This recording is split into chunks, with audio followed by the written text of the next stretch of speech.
Sloga je doživjela prvi poraz u prolećnom delu prvenstva, čime je prekinut niz od 3 uzastopne pobjede. Kada se vidi rezultat od 2:0, reklo bi se da je to bila rutinska pobjeda Mokre Gore, ali treba imati u vidu da su Požežani imali svoje prilike koje nisu realizovali, pogodili i stativu, a drugi gol primili 4 minuta pre kraja utakmice.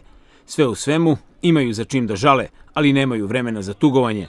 Već u subotu čeka ih veoma težak posao protiv Jedinstva i nikako ne treba da zavara trenutna pozicija na kojoj se nalazi upski srpskoligaš.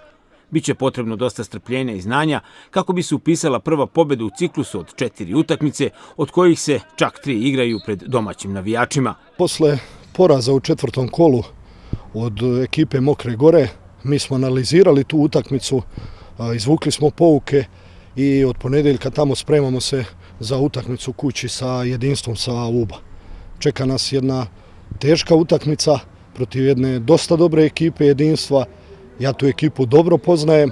Oni u svojim redovima imaju 3-4 igrača koji individualnim kvalitetom mogu da reše utakmicu, ali mislim da će momci biti na profesionalnom nivou, da će dati sve od sebe i da ćemo se u subotu vratiti na pobjednički kolosek.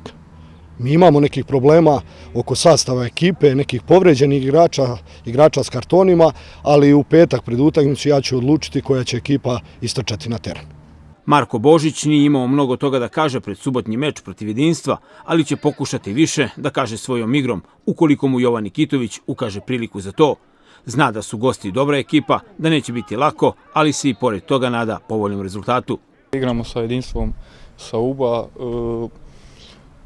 poštujemo tu ekipu i mislimo da su dobra ekipa, ali uz dobre partije koje smo pokazali u prethodnom kolima, mislim da možemo da ostvarimo dobar rezultat i da se vratimo na pobjednički kolosek.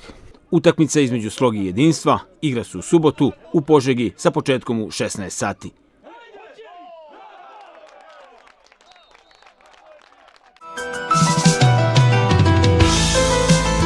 Radović Interijer. Kvalitetan trpezarijski nameštaj za spavaće sobe od masivnog drveta. Uz spoj iskustva i tradicije s poštovanjem. Da vam se sve kockice u životu slože.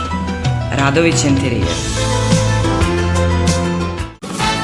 Stovarište Kopaonik Drina nudi kompletan građevinski materijal, obrađeno betonsko gvožđe i rezanu građu po meri.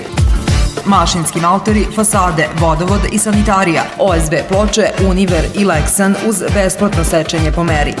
Prevoz i paletni istovar obezbeđeni. Sve to na 5 mesečnih rata bez kamate. Od temelja pa do krova, sve na jednom mestu. Stovarište Kopaonik Drina, Krčagova. Telefon 563 799. 563 799.